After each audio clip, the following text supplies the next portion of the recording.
welcome to everyone listening. It's me, Dan, and my guest is Alyanna Miller. So, Alyanna, could you chat a little bit about what life is like for you at the moment? Like, what's going on with you? What's taking up most of your time? Um, so most of my time would probably be being at work at the moment. Um, I work in a hospital with kids with eating disorders. So I'm there probably about 3 or 4 days a week and spending time chatting to kids, to the patients on the ward, and then supporting staff. I'd say, yeah, that's probably most of my time. Yeah. Okay. So you're still. Would you consider yourself sort of like? I guess that's still a key worker. It's someone who is on the front line still, just in a different way than sort of doctors and nurses that we're more aware of. Yeah, So, yeah. and how are you finding that at the moment in terms of at work? Do you see much differences in the way you're having to work compared to normal at the moment? So we've got quite a few staff members who are in isolation or have people in their family who are catching symptoms. So they then have to they have to be off of the ward for 14 days or 7 days, depending on their situation. Yeah, So it just means I then need to kind of make sure I'm covering staffing and make sure that I'm keeping an eye on who's gone off on what day and when they can come back. Because I think a lot of people are getting bored at home and not wanting to stay off for the 14 days, especially if they're starting to feel better or not showing any symptoms. right. But we just have to make sure we're kind of keeping the wards as safe as possible. Yeah, yeah, that makes sense. And are you like at work? Is there much in terms of like PPE or sort of social distancing and things like that, or is that just difficult in general with the type of role it is? I think social distancing is a bit tough just because there's so many of us working on the wards. Um, and needing to be there for the patients. And the patients are all so close as well, so they're constantly like hugging, and it's like a massive household of people. But generally, we're trying to be pretty smart about things, especially if there is a lot of patient and staff contact. We'll try and use PPE and using gloves, masks, aprons. And Um, what's the sort of age range for the people you're dealing with? they are 8 to 18. Okay. So it's yeah, so it's all children then. Yes. Okay. And I guess that must make it harder then to um yeah, if you were trying to do any sort of social distancing, I guess dealing with children is a difficult thing to enforce any sort of social distancing as well. Yeah, definitely. They're all very close as well. They're all in each other's space. It's not like a huge hospital. So, they'll be hanging out on the sofas together and watching movies and stuff. And you always end up kind of snuggling up to the other patients around you. It's kind of what they end up doing. So, Okay. Okay. Well, let's go back a little bit. What sort of led you to do this job? And what things have you done before you took on this role? so I went to uni and did youth studies. And I kind of went for that degree because I grew up with lots of younger siblings and cousins, and I loved kind of being I guess, the entertainer, the babysitter, the one who kind of kept them all occupied. And I always knew I wanted a job with young people. I just didn't know what I wanted to do. Mm. And when I came out of uni, I got into youth work and really enjoyed that, doing like activities and clubs and talking to kids about anything they really want to talk about. So the sort of youth work you were doing, was it quite intensive in terms of their lives, or like you're saying, was it more just the clubs and sort of fun stuff? Like how did that? What sort of youth work? How would you describe it? The sort of youth work you were doing at that time? It was a bit of a mix. Like a lot of the time, it's kind of the fun stuff and like doing activities and doing sports and cooking and like games and all those kinds of things with people. But because you see them so regularly, you end up building these relationships up with them, and you build this kind of type of trust with them, and they open up to you about things that are going on in their life or any issues, any concerns. So it was very definitely um, like the kind of things that you might be talking to them about and the things you might be supporting them with. Yeah, and how did in this first sort of role you had? Um, Obviously, it might be difficult to remember to back then, but was there any lessons and big things that stand out that you learnt from obviously studying the more theory side of it at uni, and then going to a practical application of it? Was there any things that really stood out that opened your eyes to, or changed your mind in some way about what it's like, sort of working with young people? I think a thing that I struggled with quite a lot at the beginning was finding that boundary between being their friend and being someone who works with them, Right. because you kind of you don't want to be like a mother figure or like someone who's sort of being authoritarian with them. Mm. But there's times when you need to kind of show that there are boundaries and show that they can't be acting in certain ways. So I'd build up these friendships with them, and then they might start playing up. And if I told them, you can't be doing this, or you need to be acting in this way, or that's not appropriate, they might not listen because they're just thinking, well, you're just a friend telling me what to do. And Yeah. so I think like over time, you start to build up these boundaries and kind of show to them that yes, you can be someone that they can depend on and talk to and rely on, but you kind of also need to build up this like level of respect from both sides. Yeah. And I mean, can you talk a bit more about sort of the importance of boundaries with young people? Because I know that my own experience with youth work, that was very similar. I found that I was, I don't know, consciously or subconsciously just trying to be their friends and get on with them and build a good relationship, which is especially the relationship part of it is an important part. But yeah, the boundaries side of it, I didn't see the importance of setting clear rules. It felt a bit too strict for me and too stoic or whatever. Mm. What did you find with that sort of boundary side of it that really benefited the youth work, and actually then ultimately benefited the people the young people you were dealing with? Yeah, I think it's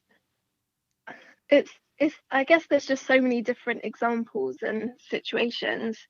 There were situations where the youths themselves are putting themselves into dangerous situations, Hmm. and I had to then think about how I'm responsible for them in this situation. So I need to kind of, if anything does happen, it will end up falling back onto me or into my company. So that could be an example. Or then there are also situations where um, I don't know, I guess sometimes they talk about things that they'd done which weren't, trying to think if there's a specific example I can think of. Yeah, that's fine. I think what it is that they'll act in a certain way and kind of be very comfortable and friendly with you, and you'll sort of build this trust and relationship with them. and then they might suddenly turn and start kind of acting with you like how they would their friends. So, like play fighting or taking their anger out on you. And that's when you Mm. kind of have to just sort of show to them that yes, you are there for them to kind of offload on, but there's ways to control it and ways to use those people around you. In your experience, do you think that was quite common among other sort of people that are new to youth work? Do you think it was quite a common thing that they would come in with this sort of friendship attitude, and then that would change, or do you think everyone sort of had very different styles, sort of going in? What have been your sort of experience with either people you studied with or seeing other youth workers sort of come in? I think it was quite common that way, definitely. Mm. I think for some people they go in quite author authoritarian straight away. It's almost like, okay, I'm the boss and these are the rules and this is how it has to be. Whereas you've got other people who kind of you start to learn better ways of doing it. So you kind of go into it, and instead of making a load of rules that the young people need to follow, you kind of make these rules with the young people so that they're coming up with the ground rules of the project and how they feel about it. And then if they do break them, you can kind of go back to the fact that they were the ones who came up with the rules. Mm. So um, it's almost like this is something you came up with. This is a project that's important to you. This is your project. So these are the reasons you came up with the rules to respect it. So you need to kind of follow that and follow those rules that you've kind of come up with yourself. Cool. And I mean, for some people, I guess it could, depending on the person, it could easily knock them back if they have to learn this lesson about youth work. That there, I guess, needs to be a sort of boundary side to it. There needs to be um, a stricter side to youth work. But that obviously didn't knock you back to the point where you were done with it. So what do you think kept you going, and what kept the passion alive, and you wanted to continue doing it? I think it's the fact that with jobs with young people, it's almost that you are going to constantly grow and adapt and learn because everything's changing so much. Like interests that young people are into, the things that they do are so different. So it's almost like you have to adapt and learn yourself because otherwise you're not going to keep up with the things that they love to do and things that they believe in and the things that they know. Like even on a computer, there'll be things that young people know a lot more than what I do.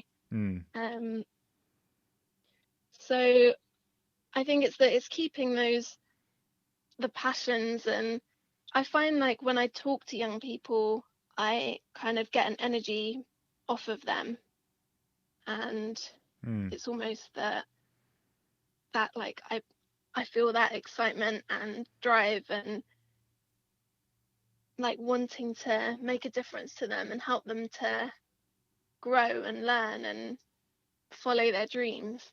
And I think it's almost that's where the passion comes from, just kind of interacting and finding that connection. I think that's a big challenge as well Mm. because some people they might not want to interact with you or they might not want to talk to you, and that's fine, but then it's just finding another way that you can connect to them.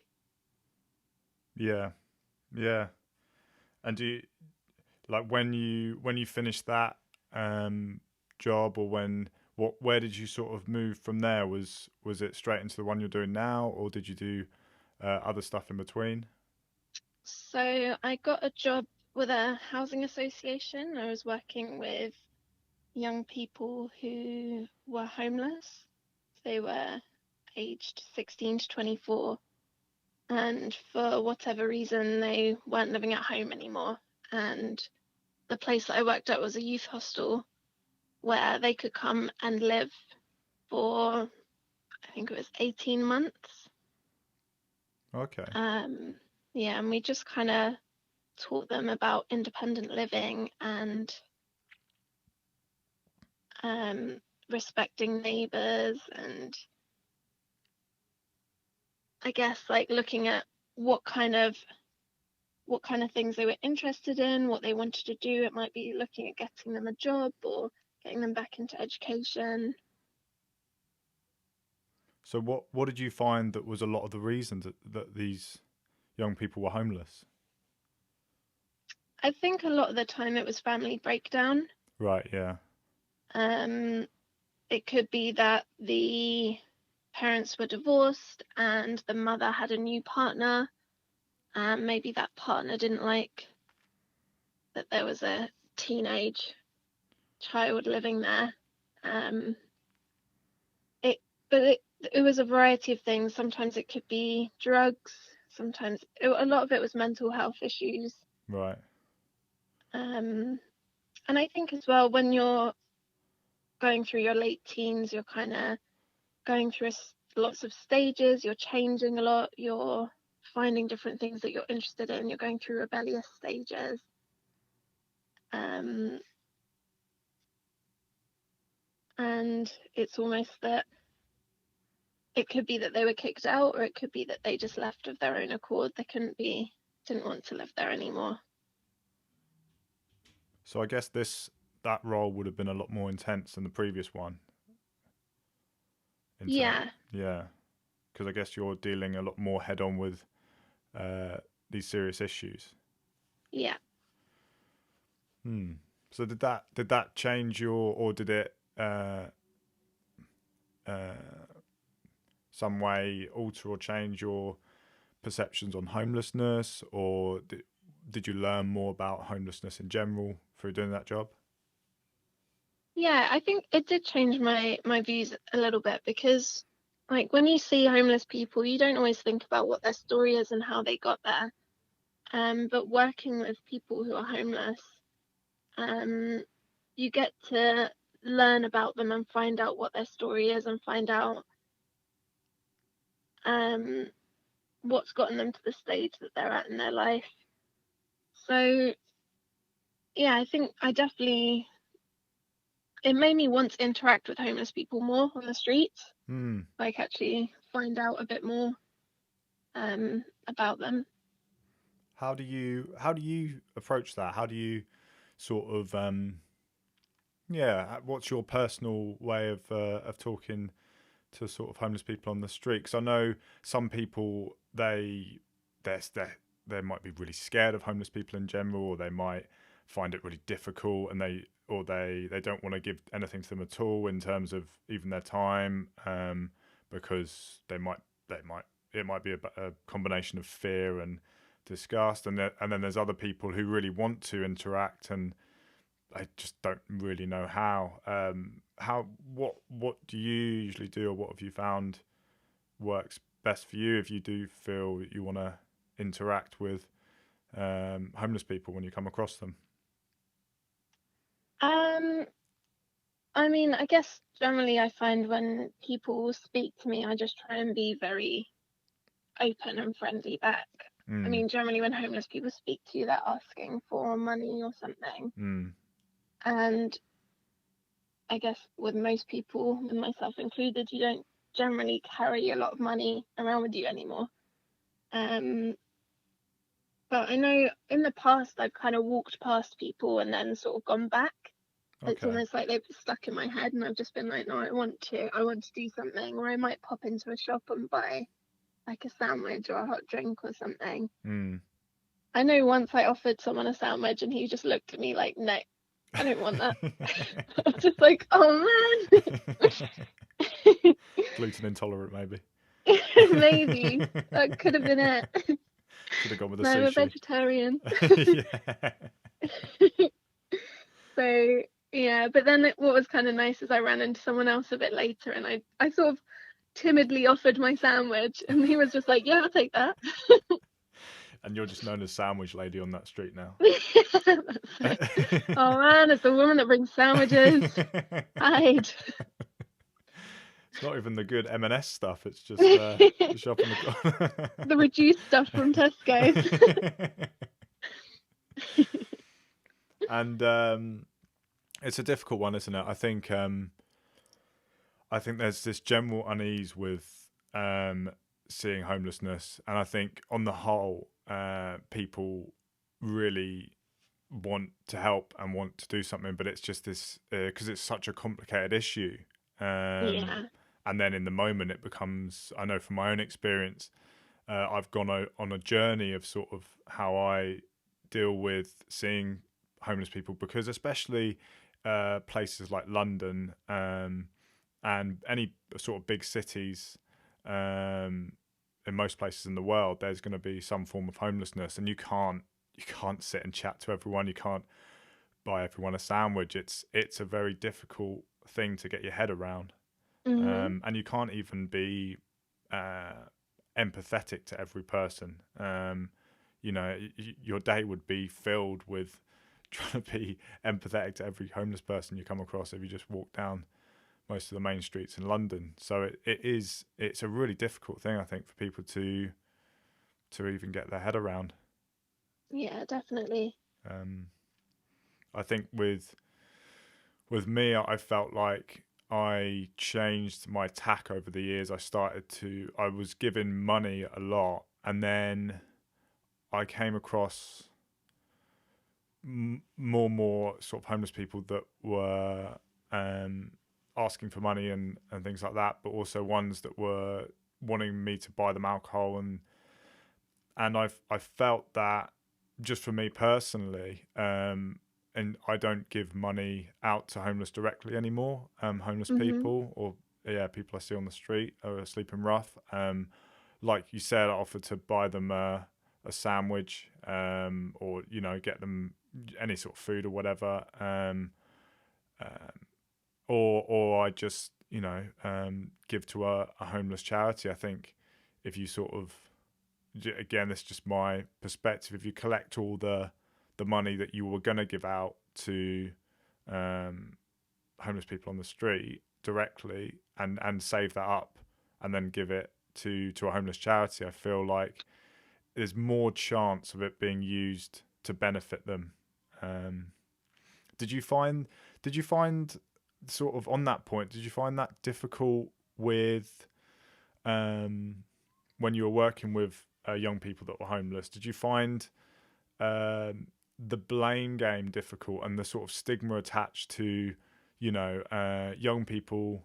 For example, if a young person who hasn't, on the face of it, done anything wrong, has been kicked out of their house, and it's on the surface it seems like a very innocent situation, and but when a young person's involved with drugs and alcohol and gangs, I can imagine people are a lot less inclined to offer empathy, and there's a lot more stigma attached, because it's almost like it's your fault. You're the one involved in drugs. Did you find that at all? That sort of blame and stigma attached to some of the the young homeless people? I think for us, the people who are working with them, no, just because we're there to not have any blame, and to kind of be there for any of them. And I guess for me personally, I just feel that even if they are either dealing drugs or involved in drugs in any way, there's a reason that they're at that stage in their life, and it's not so. I mean, it's very easy to be judgmental and just kind of look at things and just think, why would you go down that route? And this is obviously, it's easier to do this. Why don't you do this instead? But when it's hard to know what it's like when you're actually in that situation. And I think the drug industry is very easy to it's an easy way to make money. And for some people, it's almost like it's a way out of the situation that they're in, and it's an easy way out from their perspective. Yeah, it might be illegal. Yeah, there might be repercussions when they're caught, but they don't think about those things. It's almost like, I'll deal with that if it comes to that. Yeah, and especially if some people's, I think it's easy to see it through the lens of your own life. You know, if you've grown up in a much more privileged position, or a position where your family life and your general life is just a lot more stable, then the prospect of just switching to a life of drugs and gangs seems just like a silly choice. Whereas actually, if you were to walk in these young people's shoes from birth, and actually what they've been through, Mm, um, it's very difficult to say that you would do any different. yeah, definitely. Yeah, and I think one thing I learned from youth work I did was, um, it was part of the training as well. They sort of said you've got to remember that when some young people are violent, or when they um, or when they don't respond to you being kind or being genuinely helping them, is because they've might have come from a background where they don't see that, and everything to them is a battle. Everything to them they have to fight for. You know, whether it's, the basics like food or attention, they have to battle to get it. And then suddenly, if they're thrust into an environment where people are showing them more love and trying to help them, it just, they can't read it as that, because they've gone through such a long time of just, um, yeah, just fighting and having people to fight against. Hmm. Yeah, It's almost like their learned reaction. yeah. Hmm. Okay. And what do you do, like, when you're going through a job like that? And I guess ties in with the job now. It's Hmm. it can be a very difficult days, I imagine. Yeah, definitely. It can be. And how do you sort of find ways to relax, or to take yourself away from the job, and yeah, to not to try and prevent yourself from getting too caught up, and letting it sort of go into your personal life too much. What have you found sort of over the years you do that helps that? Um, I think, I guess like the way that I unwind a lot of the time is just kind of being around family, and Mm. kind of, it might be like offloading with family, or it might just be talking about anything with family. Just like, yeah, just kind of talking about your day, but then it could also be just talking about the news, or talking about something fun someone did that day. Um, I think as well, like having a close knit of friends around too. It's just nice to kind of go go out and not have to think about work at all. It's Mm. funny, like you might go out with people from work and all you kind of talk about is work, Yeah, because yeah. that's the connection that you have. But like having friends and family outside of it just helps that create that distance, I guess. It's nice as well to like have an activity to do. I enjoy doing yoga and Krav Maga. Mm. Um, so it's nice, like kind of keeping active, and it's sometimes hard to find the motivation to do things, but you always know that afterwards you're gonna feel great. So that kind of drives you on, where you're like, come on, like get up, let's do this. Yeah. Um, and I just love going out dancing as well. So Nice, nice. Just generally just dancing in the street to no music, yeah, or yeah. exactly. Just walking along the street, boogieing away. Nice. So what, when you say dancing, do you mean like dance classes, or just like going out to clubs, or It'd what? be like bars and clubs, yeah, and just dancing to music, just Nice. enjoying yourself, feeling the music. Do you have like if there was like a club with a room for every type of music, which room would you be in? Probably pop. That whole popular madness where you can like sing along and just go crazy. I do love a bit of R&B as well. Nice. You can sort of switch between. Yeah, that's it. And old school, cheesy. I mean, I'm quite. I like a lot of different music. Yeah, a combo of the singing and the dancing. Exactly. Nice to mix it up. Maybe it's another career. Oh, maybe. Or maybe it's good that the music drowns you out. I don't know. Could be true. So what is Krav Maga for anyone who doesn't know? You just sort of threw that away. Oh, Krav Maga, and Everyone knows that. So Krav Maga is a type of self-defense. It's taught to the Israeli army, and it just kind of involves a lot of things like how to protect yourself in situations. So it might be that someone's coming up and attacking you, and it could just be that they're coming to start a fight with you. And how to react in those kind of situations. It might be that they have a weapon, a knife or a gun or a bat, and what you would do to prevent yourself or anyone else from getting hurt.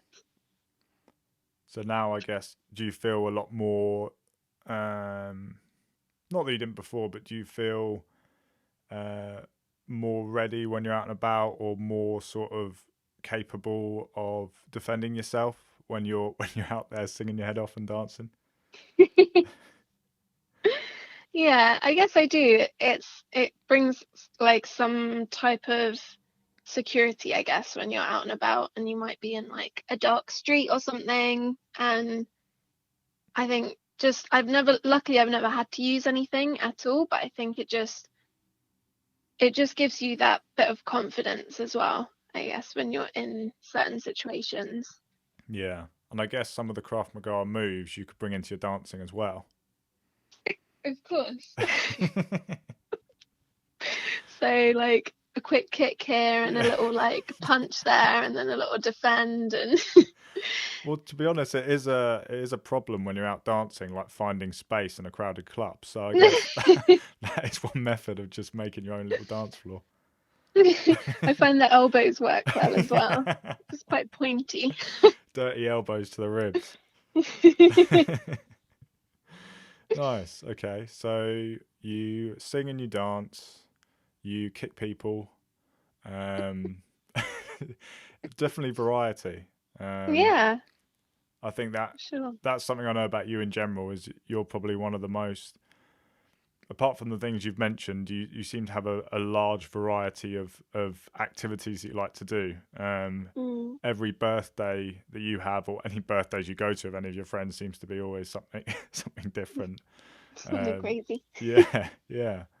So that's cool. Yeah, I mean, obviously the people closest to you and people you see every day would notice it more, but you seem to deal with, from my interactions with you, you seem to deal with it well in terms of taking yourself away from work and engrossing yourself in something that brings you joy and stuff.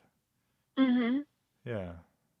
I guess it all kind of stemmed from like working when I was at uni. I was volunteering at Childline as well. Oh, okay. So it was hard to find that distance when I was there. It was very easy to come home from a shift and just kind of take everything home with you. And they had like an amazing way of dealing with things at Childline, where they'd kind of do a brief at the beginning and then a debrief at the end, and you could kind of talk about anything. And they always said, like, if you need to call, you can. And initially I wasn't really using that. Like in the debriefs, I was quiet and I didn't really know what to say, and it was all like a bit much, and they'd get on top of you, and then you'd go home and just take it all home with you and feel low and you didn't know why. But after a bit I started using that support system more, and it really helps, especially when you're dealing with other people's problems and issues and concerns. It helps to just kind of offload them and like find that other people had similar things that they were trying to deal with and cope with, and they find different ways of managing it. And I just found as well, it made my relationships healthier at home as well. Like, rather than bringing everything home with you, just like letting it all go and releasing it in your own way. It might be going for a drive after your shift and just kind of taking a longer journey home. Then yeah, just finding that when you do get back, you can just focus on the things that you want to do for yourself and for your family and for your friends, and things that you enjoy, rather than thinking of all those things that bring you concern or worry or make you feel stressed. Yeah, that's great actually. I mean, it's brilliant that you had that early on, and you know, you learnt that early on. I guess that's one of the good things about getting experience while you're studying, is there's lots of things like that that you might not, you know, have learnt for a long time, but actually just the very simple thing of debriefing after a shift with a staff member, or like you say, just having that time, going on a drive or whatever it is, just making sure you have that time to process it all, to let it out, to whatever you need to do. Yeah. I imagine, I mean, would you struggle now if you didn't have that, if you didn't do, like with the job you're doing now, do you still find that you do that in some way at the end of the shifts that are most difficult? Yeah, well, I try to. I mean, I found that even at the beginning when I started working at the hospital, that there wasn't that debrief that we would have at other places. And I kind of said that to the company, that I think it would be really useful. But I think what happens at the end of a shift is people are just like, I want to go. I want to get out of here. Like, enough work. I've been here for an 11.5 hour shift. I'm out, kind of thing. Yeah. So I think it's then looking at other ways of coping. Like they have like a support team and ways that you can, things that you can use and people you can talk to. And I guess like over time you find you become desensitized to things and you can cope with things a lot better. But it's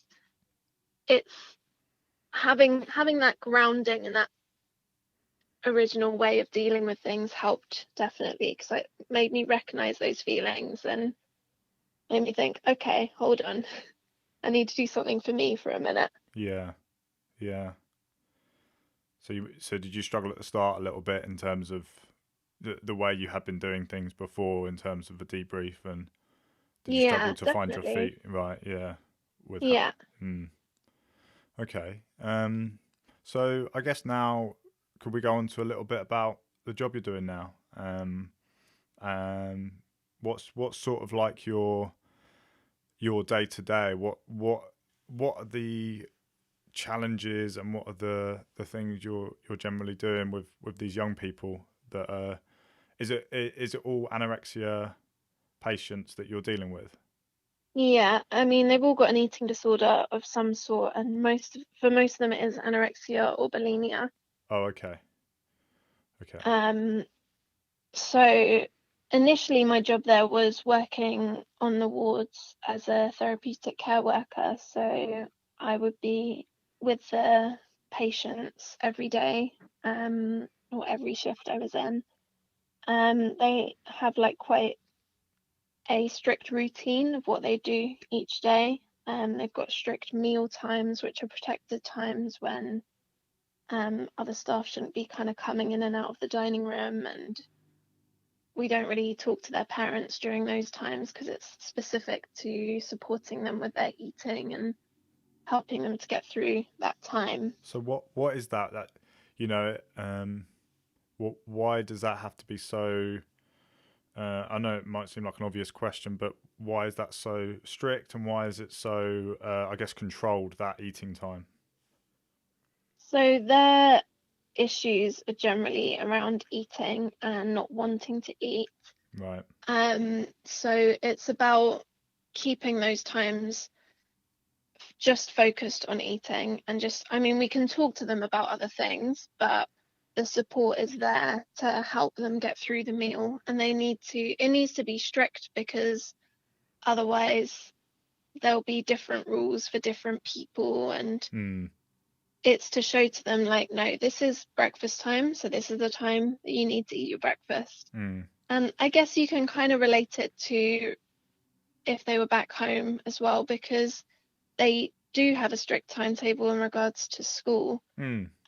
So it's almost like if you don't have your breakfast now, then you're not going to be able to have any food until your break, which will be 10:30 or something. So Yeah. it's a long time to go without.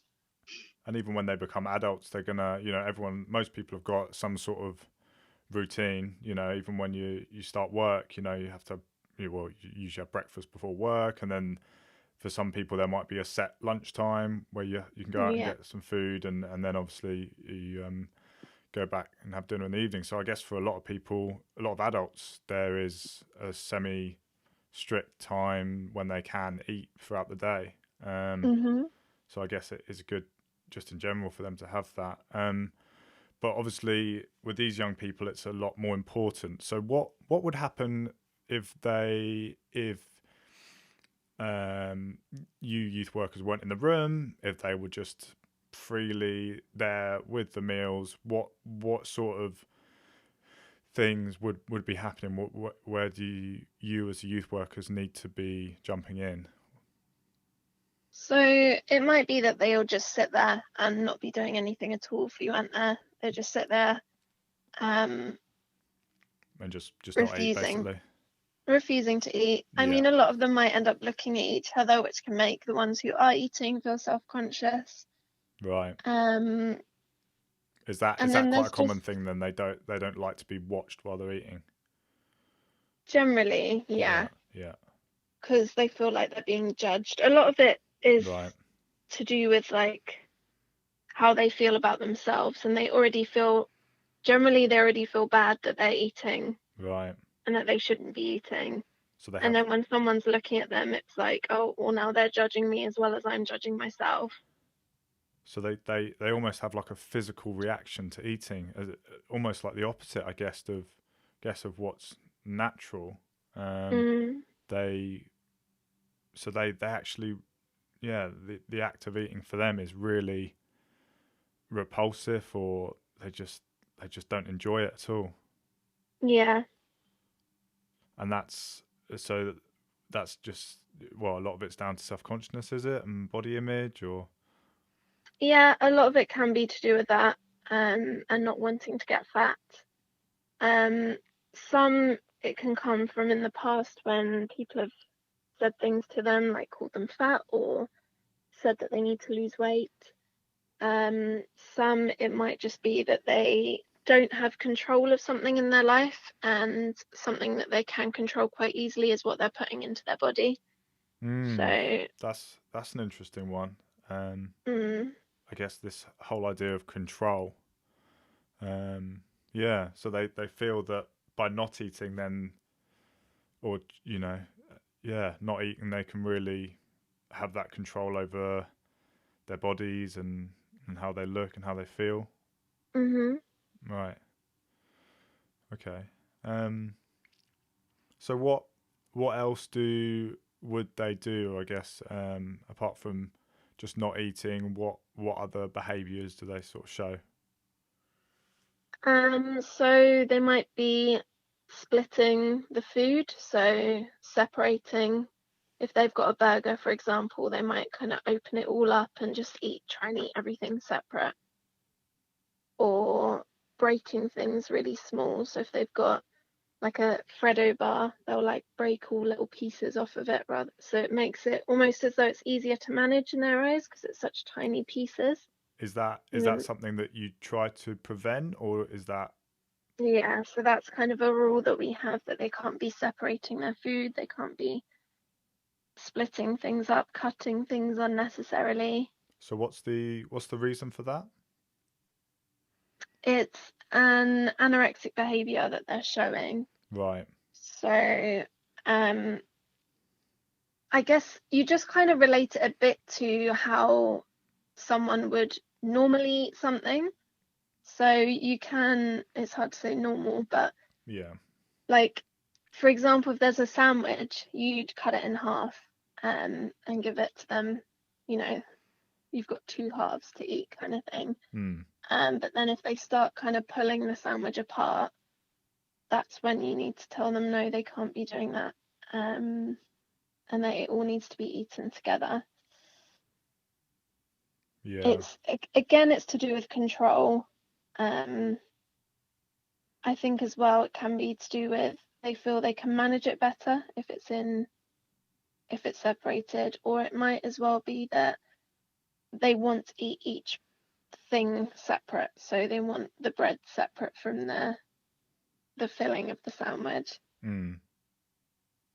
I guess Um, for um, people that know about it and have dealt with them for a long time, I guess, is it sort of like a bit of a slippery slope? Like if you start to let them pull the food apart, because in itself, it doesn't seem like that bad, you know. Just on the face of it, it's if it helps them eat the meal, then that's great. But is mhm, it because of like that sort of slippery slope? They start to get this, you know, they start to, like you say, have that control, and then if they can pull their food apart, then maybe they'll elongate how long they eat it, and then you know mhm. the meal time's over, so they've only eaten like a fraction of the food on their plate. Yeah, Mm. Okay. yeah. And what? And Sorry, carry on. I was just going to say, there's other behaviors as well that we look out for. So it might be things like jiggling at the table, where they're kind of bouncing their legs up and down. Um, and that's something that someone might do when they're almost like they're focusing, or even if they're unfocused, they're trying to think of something, and you might jiggle your leg to try and get that thing to come back to your mind. But for them, it might be that they're kind of trying to tense their body or trying to lose weight by bouncing their legs up and down. Um, so there's lots of little things. We've got this like whole kind of list of table rules of things that are allowed, and then the reasons why they're not allowed. Um, and they can kind of look at them if they need to at the table to sort of support them. Mm. So I guess the children that are in the hospital in this situation, uh, obviously, it's a lot more serious for them than sort of the average person that uh, doesn't eat very much throughout the day. Or so, where do you think? Obviously, it's a blurry line and there is no set line, but where do you think the key differences lie in someone who maybe just has, you know, little food throughout the day, or they try to keep their weight down? When do you think it starts to tip? When do you think it becomes a more serious problem, and what makes it such a problem for these young people? I think it's when their BMI gets to like a certain level, Right, or their weight percentage gets to a certain level where they're starting to put their organs at risk. right. That's usually when they end up being admitted to a hospital. Um, it might be that it's almost that their heart stopped. Like for a few of them, it has been that they've ended up in hospital and their heart hasn't been able to kind of pump anymore. So Wow. not for all of them, but that's Mm, sometimes like the level it can get to. Um, I think as well when they're at the hospital, they might weigh them if they look like they're underweight, and then sort of look at their weight they should be and decide then if they need to be admitted to a hospital. do you find that then it's not just the weight, like um it's also then the mindset? Because I imagine if someone who didn't have an eating disorder Mhm. um, realized they were massively underweight and they're putting their health at risk, the healthier sort of choice would to be, okay, well, I'm going to start eating more and things. But do you find that almost these young people don't care when they come in? They don't care whether they're putting their health and their heart and everything else at risk. Mhm. It's almost more important that they keep the weight down and just stay as skinny as possible. Is that sort of what you see? Yeah, and I think for some of them as well, it's almost like they've given up. They're just like, well, I don't care if my heart stops. Right. Yeah. Some of them as well, it's that they don't understand. They don't understand what it means for their heart to stop, and they don't understand what it means for them to not eat and what consequences that's going to be. So who's the youngest? Like, what's the youngest age you had come in? Uh, 10? Wow. Yeah. Yeah. Um. That's yeah. So what do you find that are some of the reasons that someone that young um is in this sort of this mindset? I sometimes it can be that they've got an older sibling who they're sort of learning from. Right. Um, and because like this this one, for example, she had an older sibling who was 16, and I think she's then picking up from her things that she does, so um, not eating at certain times and doing lots of exercise and taking lots of selfies, and you just start picking up behaviors and not really understanding what they're doing and what that's doing to their body. Um, I think generally they don't fully understand. Like, she came in and she was quite proud of the fact that her heart had stopped at hospital and it had to be restarted. Jeez. And I think it was just, again, it's like that. But do you understand what that means, kind of thing? What would Yeah. happen if your heart stops then? But they are all different. Each of their experiences are different. Some of Mm. them come from broken families. Some of them are fostered. Some of them just have parents have issues at home. Some of them have pressures from school. Mm. A lot I find come from a background where they might be swimmers or horse riders or cheerleaders, and it's it might be that they're getting pressure from that sport and their coaches and Mm. And obviously, majority of coaches, would never would never expect it to go as far as this. But maybe do you mean sort of like they get into this mindset of losing weight, of being very body conscious, and then they take that too far type thing? yeah, Yeah. yeah. Yeah. Does it um change your perception of like um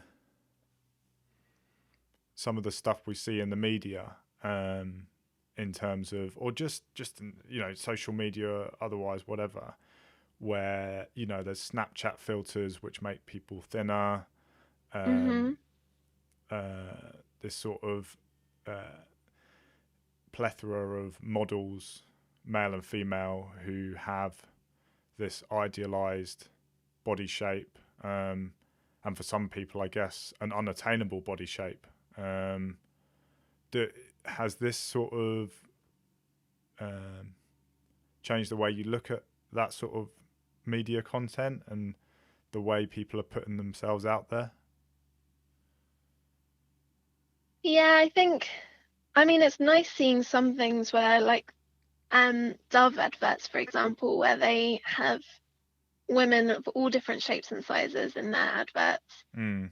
And it is nice to see. It's rarer and it's becoming more popular, I guess.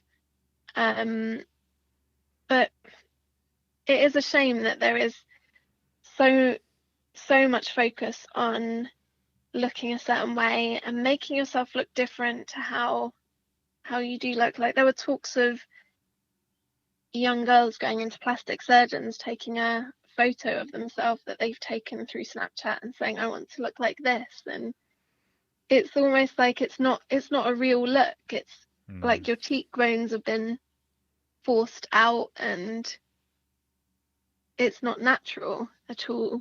No. But for them it's this idealistic body image or way to look. And I feel like there's always going to be that comparison thing where you're going Mm. to look at other people as well as looking at people, like admiring celebrities and wanting to look like them. Um, but it's just, I guess it's all just about educating as well. Mm. And I think that's a lot of what we did in youth work too, where we just we do a lot of things on self-esteem and looking at the way people look and how everyone can look so different, and it's okay to be different. Mm. Yeah.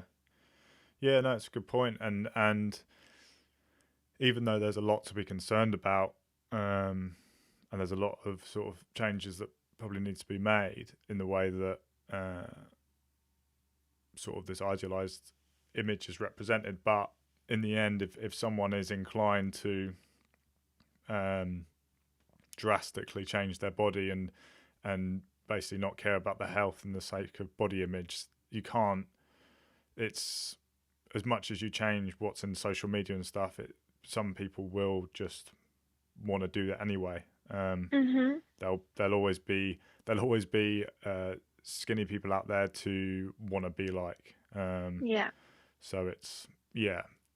You can never stop it by altering what's in the media, I guess. Um, okay. Um, so how are you? How are things at the moment? How is it quite a collection of um, like genders? Is it more one or the other or? It's mostly females. We've got two wards, and one's younger, one's older. And on the younger ward, we have one male and about 10 females, and it's Okay, about the same on the older ward as well. right. So in your experience, it seems to be more of a female issue. Yeah, Right. Okay. Hmm. just from the people who are admitted to the hospital. Yeah. Okay. Have you seen any sort of inspiring or amazing stories or journeys that any of the young people have gone on that you've seen once since you've been there? Have you seen um, nice transformations or anything like that? Yeah, definitely. Like, you'll get patients that come at the beginning, and I mean, they're obviously scared when they first come, and some only show like kind of one side of their personality. Um, some just don't know how to deal with the fact that they're going to be away from their family for a little while, so they really struggle. Um, we had one patient who was upstairs away from the other patients because um, they were so underweight, they needed to be on bed rest. And you kind of look at them after maybe 6, 7, 8 weeks, and they're interacting with other patients and they're excited and they're energetic. And it's really nice to see like the comparison from when they arrived to when they're discharged. Um, and see, I mean, they write in this little discharge book as well, so it's nice to kind of see that they're influencing each other and encouraging each other to keep going. That's great. Mm. And they have a little leaving circle at the end as well, which is really nice, where they'll kind of go around the circle and each say something to the patient. And generally, there's so many words of love and congratulations, and you're so inspirational, and it's really nice to see that because they Yeah. become such a close knit group that it's like a member of the family kind of flying the nest and going out into the real world. Yeah. That's amazing. So it can be quite a nurturing environment for them. It can be actually really give them an amazing boost to carry on keeping up the good practices and keeping healthy. Yeah, I hope so, definitely. Yeah. Oh, that's good. Mm. Um, okay. Well, yeah, I think we'll probably bring it to a close there. Unless there's any other sort of things you'd like to mention or things we sort of brushed over that you'd like to talk about a bit more. No, I think that's good. Other than everyone should get to a Krav Maga class because it's a lot of fun. And go out dancing. Just so you can kick their ass. Yeah, exactly. I need more people competing. Do you like? Have you got any like belts or any like? I don't mean using a belt, but like, have you got like any like awards or what are they called? We have like grade levels. Grades, So right? yeah. So I've done my P1 and my P2. It goes up to P5. So P1 and P2. So if you're level at P2, what sort of celebrity could you take down at P2? I reckon The Rock. Wow. Okay, I'm going to start Krav Maga. This sounds awesome. Or is that just the rock, like a rock that's in your room, or like a rock? Yeah, like a pebble when you're at the beach. I could take that down. Well, I mean, I would love to see a competition between you. I think it would turn very quickly. Nice. I'm still mean to come down and fight you. I guess I'm just too scared to we'll make it happen. Once this coronavirus is over. Yeah, it's a shame. This coronavirus is on because I would win. Sweet. Well, before we end the show, I'll just say to anyone listening, please feel free to continue this conversation by commenting with any thoughts you have or contacting me to come on the show yourself. So in this episode, we talked about sort of child development, the importance of boundaries, the importance of having a debrief or sort of just calling off after work and leaving work at work as much as possible. Talked about homelessness, child homelessness, and we talked about anorexia and some of the challenges that come with that, some of the causes and solutions. And we also talked about Alyanna kicking the rock's ass. So that's the most important one, I think. To be continued. Yeah. Maybe that could be, if we ever put this podcast as video, then I could use all my money to buy the rock. Well, not buy the rock, but hire the rock to come down, and we just televise your fight. Nice. Okay. Sounds good. Good. Okay. As long as we're in agreement. Okay. Well, thank you very much, Alyanna. It's been awesome. Thank you, Dan. It was a lot of fun. Yeah, and keep up the good work. Like you're one of the people I'm clapping for every Thursday. Thank you. I appreciate that. Okay. Well, take care. You too. Bye-bye. Bye. There's something else I'd like to say to any listeners, all three of you. This podcast is an ongoing process. It's an ongoing experiment.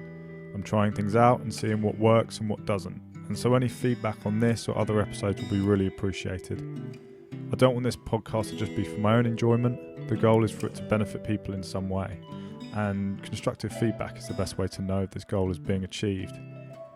If I don't know something's rubbish, then I'll just keep producing rubbish.